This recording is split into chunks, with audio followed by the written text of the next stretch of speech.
Professor Ball here. How's it going? I wanted to talk to you a little bit about paper number 2 and what you are required to do for it. And the prompt can be found under Module 10. That's when it's due. So the 22nd, the week of the 22nd. So you got a few weeks. Well, not that many. And I'm just going to open this up here. And this is the prompt. And what you're going to be doing is, by this point, you have seen 1 or 2 TED Talks, or you will be watching 1 or 2 or 3 TED Talks. And what you're going to do for paper number 2 is you're going to pick one of your own. You can't use one from our class discussions or our assignments, so pick one of your own. And you're going to do an argument analysis on it. And what that means is you're going to look at the author's claim and then what they do to support that claim. So what are they trying to prove to you? Because with all the TED Talks, they're sharing information, they're teaching you, they're trying to make people smarter or happier or healthier or lead more enriched lives. And what you're going to be talking about is the claim or the claims that the speaker makes. This could be one paragraph, it could be multiple paragraphs because they may make multiple claims. Then what you're going to do is you're going to talk about the type of evidence the speaker used. And starting on page 189 in our textbook, they talk about that. There's tons of them, but they talk about statistics or data, examples, personal experience, outside sources, other experts. Anything you can think of. I mean, there's a handful to choose from in the book. And then maybe there's something that you figure out on your own. So when you're done with that, the second part is, well, what else are they doing to keep you interested, to keep you engaged, to make you care about what they're saying? And sometimes the TED Talks, they will use images or graphics. And I'll tell you, with Sherry Turkle, she's one of the ones that use several images. Pictures of her daughter, people at the breakfast table, people at meetings, the cover of her magazine. So she used images and graphics. Sometimes they may use background music. Sometimes they may be talking to the audience and maybe having a conversation or a dialogue with them. Maybe they're offering directions. I was showing a video in one of my face-to-face classes, and the woman was offering suggestions on how to do what she was hoping you would do by watching the video. So this is where you come in. What else do they do?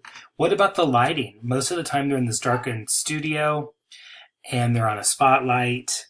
Maybe it's different. Maybe it is like that. Why are they doing that? So the first thing you want to do is you want to pick a TED Talk. And you might hear my dogs barking in the backyard. So there are probably 1,000,002 different TED Talks to choose from. I really want you to pick something that is of interest to you, either in your personal lives or something about your future career. If you want to be a nurse, if you want to be a doctor, if you want to be a lawyer, whatever you want to do when you grow up, there's going to be a video or a TED Talk for that. So just kind of scroll through here, see what jumps out at you. I say that your video should be about 10 to 15 minutes long, and most of the good ones are that long. If you find something that's 7 minutes or 8 minutes or 9 minutes, that's fine, as long as you can answer all parts of the prompt. So this is just the first page, but then you can click on videos, and they'll break it down even more. And it covers art and music and science and medicine. And then some of them are just funny. So there's 1,000,000 of them here. And then what you could also do, well, they have different playlists too. Different playlists. With these, they do categories like what's the future of food. There's 6 videos there. The big problem with fashion, there's 3 there. The evolution of music, there's 4. The pros and cons of screens, there's 7, so there's a ton of them. Then what you could also do is they have different channels within their channel. So if you go to TEDx, Those are mainly, if I'm not mistaken, they cover like college age students, high school, college age. They talk about dreamers or DACA, leadership, body issues. Then there's TED, TED in Espanol, which you are free to use as well. Just know that because you are using quotations from the TED Talk, you'd have the quotations in Espanol, pero the rest of it you would need in, I don't know, I'm doing this, forget that, erase. In parentheses, then you would put the English translation in quotation marks. So you're free to pick whatever you want here. Or any language, actually. Spanish is the one that pops up here. TEDx Youth, TEDx Fellows, TEDx Partners, and I think you get the point. So that's what you're going to do. You're going to find a TED Talk, you're going to watch it, and then you're going to analyze it looking at the things that I've mentioned here. Just a reminder, the rule of thumb with academic writing, or at least with MLA work, is it's one idea per paragraph. So claim would be one paragraph if they only made one claim.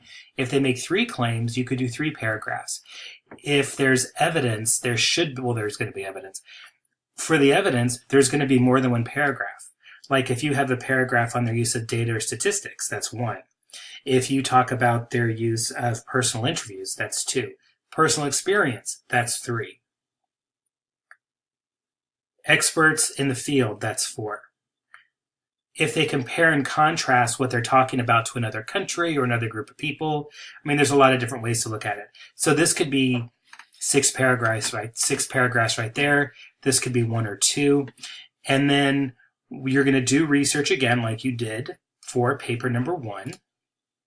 And what I'm going to ask you to do is once you have picked your TED Talk is look to see what other people are saying about it.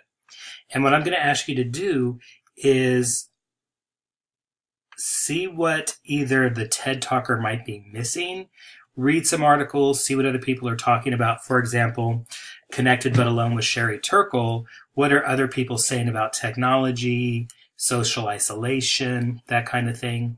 And I'll use it as an example. But if you come up with something new that Sherry Turkle did not bring up, remember, you're not doing Sherry Turkle, but we did it as a group, then you would talk about that in this paragraph or 2. If you found information that goes along with what Sherry Turkle was saying, then you bring that up in a paragraph or 2 or 3. And for example, you'll click on the database, and it's going to make me sign in. I don't want to do that. Oh, maybe I'm already there. Hold on one second. Let me see. Okay. I don't want to sign in. But you will sign in from anywhere you are. And then what you would do is just let's just say you're talking about Sherry Turkle, technology and isolation. And it's going to ask me to log in. Oh, maybe not. Maybe not. Oh, good. Okay. So there's 432,000 hits. You don't have time for that. If you notice here, it starts at 1879. Well, we want to be a little more current, and we're going to do the last 3 years, and that knocks it down to 64,000. What you'll do from there is you want full text. Well, full text is already there. That means the article is all there. You don't need to go looking for it anywhere else. And what I'm going to do is I'm going to narrow it down to magazines. There are 3,000 of them. And I'm just going to leave it at that. And let's see. A grandson's technology cure for elder isolation. Now this, in my mind, I'm thinking, oh, I wonder if that has anything to do with what Sherry Turkle said about how they have these robots at the senior citizen homes. I'll have to log in. Okay, well, you can log in. So if this is something that you'd like, then in a paragraph or 2, you would talk about, well, this is how it connects to Sherry Turkle. Or Sherry Turkle forgot about X, Y, and Z because, sorry, my phone just went off and I lost my train of thought. What was I saying? So either goes along with Sherry Turkle or maybe there's new information or it doesn't connect. So that's the third part of the prompt. You have to answer all parts of the prompt to get a passing grade, half the battle is answering the questions. Because what I've noticed is you might have a very well written paper, but it doesn't answer the prompt, and that is half the battle. Some other things to think about. You need a thesis statement. We're going to talk about that, or I'm going to talk about in the next video. At this point in academic writing, you should be comfortable going beyond 5 paragraphs, 6, 7, 8, 9, 10, whatever you need. And I bring that up because if you go into English 116, your papers are going to be 6 to 8 pages, 8 to 10 pages. When you go to your upper division classes, they might be 10 to 12, and then 5 paragraphs don't quite work. A reminder, no I, me, or my.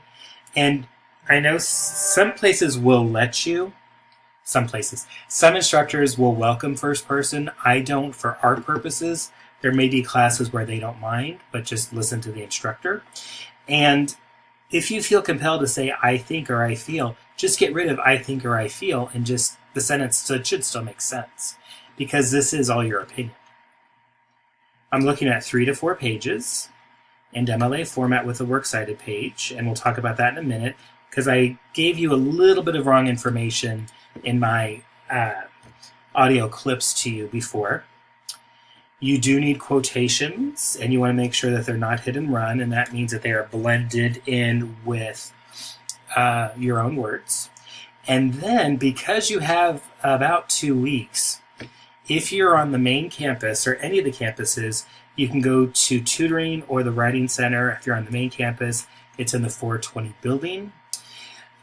You can submit your work to the OWL, which is the online writing lab. And if you do that, in both cases, they will send me proof that you visited them if it's online, and I'll give you 2.5 points added to your grade. You can go to visit them twice for a maximum total of 5 extra credit points. So there is that. You can always email me with questions or concerns about the paper. If you have an introduction that you want me to see, or you're not quite sure that you're answering the question, email me and I'll be glad to help you. Just not at 10 o'clock at night, the day the paper's due. I'm talking about no later than a couple days before it's due. For those of you that have emailed me before, I think you would agree that I answer emails pretty quickly. I'm just not, believe it or not, I'm not online all the time. All right, so this is the basics for the prompt. And what I'm going to do in the next video is talk about more nuts and bolts kinds of things with the works cited page, MLA format, quotations, and all that other fun stuff. So stay tuned.